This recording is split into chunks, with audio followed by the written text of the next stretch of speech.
इचलकरंजी शहापूर येथील अवधूत नगर परिसरात असलेल्या शहापूर गावठाण हद्दीत यादव यांच्या घरात गॅस गळती होऊन गॅस स्फोट झाला। यामध्ये राम यादव वय वर्ष 50 हे गंभीररित्या जखमी झालेत। त्यांच्यावर सध्या रुग्णालयात उपचार सुरू आहेत। घटनास्थळी पोलीस आणि अग्निशमक दलाचे जवान दाखल झालेत। या गॅस स्फोटामध्ये घराचं मोठं नुकसान झालंय। गेल्या काही वर्षांपासून यादव हे भोपाल कोष्टी यांच्या घरात भाड्यानं राहत आहेत। इचलकरंजी शहरामध्ये दिवसेंदिवस घरगुती गॅस स्फोटच्या घटनांमध्ये वाढ झाली आहे। काही दिवसांपूर्वी अशाच सांगली नाका परिसरामध्ये गॅस स्फोटात अंदरगिजगे या दाम्पत्याचा दुर्दैवी मृत्यू झाला होता।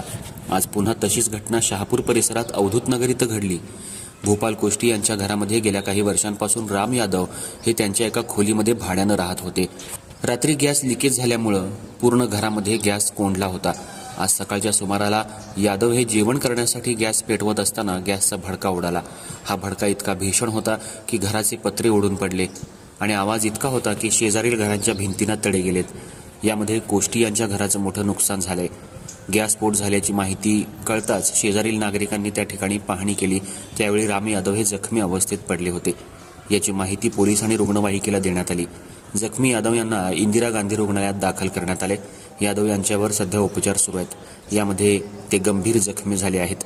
घटनास्थळी शहापूर पोलिसांनी येऊन पंचनामा केलाय। तर गॅस स्फोटामुळे घराचं मोठं नुकसान आणि घराला तडे गेलेत।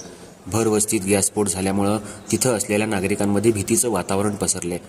घटनास्थळी पोलिसांनी येऊन माहिती घेऊन गुन्हा दाखल केलाय। तसंच घटनास्थळी माजी नगरसेवक यांनी सुद्धा पाहणी केली आणि जखमीची विचारपूस केली।